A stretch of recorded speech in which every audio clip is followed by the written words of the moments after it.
বাসায় যদি মাত্র 2 পিস চিকেন ব্রেস্ট থাকে তাহলে কিন্তু আপনারা এতগুলো সিপি স্টাইলে চিকেন বল বানাতে পারবেন, যেটা খেতে অসাধারণ। আর বিশ্বাস করেন, আমার এই সিপি স্টাইলে চিকেন বলের ভিতরে আমি এক্সট্রা একটা জিনিস ইউজ করি, যার কারণে এই চিকেন বল খেতে সিপি স্টাইলের চিকেন বলের থেকেও আরো বেশি মজা হয়।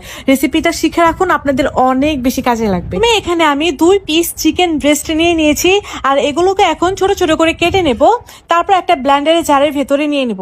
তারপর এখানে দিয়ে দিব কাঁচামরিচ কুচি। এখানে আমি কাঁচামরিচগুলোকে কুচি করে নিয়েছি। এখানে সাদা গোলমরিচের গুঁড়া দিয়ে দিয়েছি প্রায় 1 চা চামচের মতো। একটা পাউরুটি স্লাইসকে টুকরো টুকরো করে দিয়ে দিয়েছি। তারপর এখানে হাফ টেবিল চামচের মতো দিয়েছি আদা রসুন বাটা।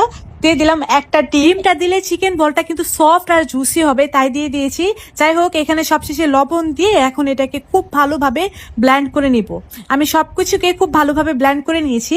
এখন এখানে বাইন্ডিং এর জন্য দিয়ে দিব 2 টেবিল চামচের মতো কর্নফ্লাওয়ার, আর দিয়ে দিচ্ছি ম্যাজিক মশলা। আর এই ম্যাজিক মশলার কারণেই কিন্তু এইটার স্বাদ অনেক বেশি বাড়বে। আমি এখানে হাফ প্যাকেটের মতো স্বাদে ম্যাজিক মশলাটা দিয়েছি, যেটা ম্যাগির। তারপর এটাকে খুব ভালোভাবে ব্লেন্ডার করে দিয়েছি। হাতে একটু তেল মাখিয়ে নিয়ে তারপর এরকম ভাবে ছোট ছোট বল বানিয়ে নিচ্ছি।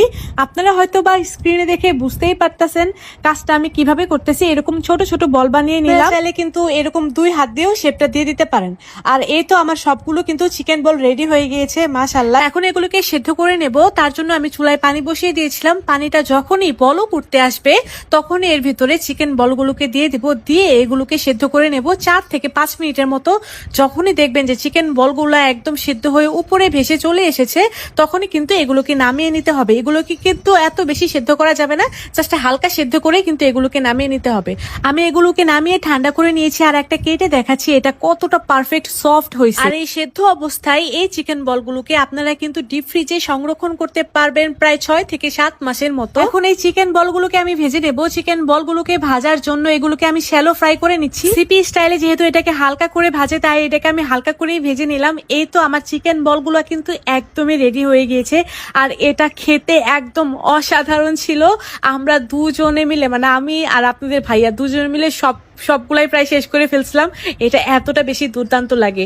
রেসিপি ভালো লাগলে রেসিপিটা কিন্তু অবশ্যই আপনাদের টাইম লাইনে শেয়ার দিয়ে রেখে দিবেন, যেন পরবর্তীতে দেখে দেখে বানাতে পারেন। রেসিপি যদি শেয়ার না দেন তাহলে কিন্তু রেসিপি হারিয়ে যাবে। তিথিস কিচেনকে ভালো লাগলে অবশ্যই কিন্তু ফলো দিয়ে রাখবেন।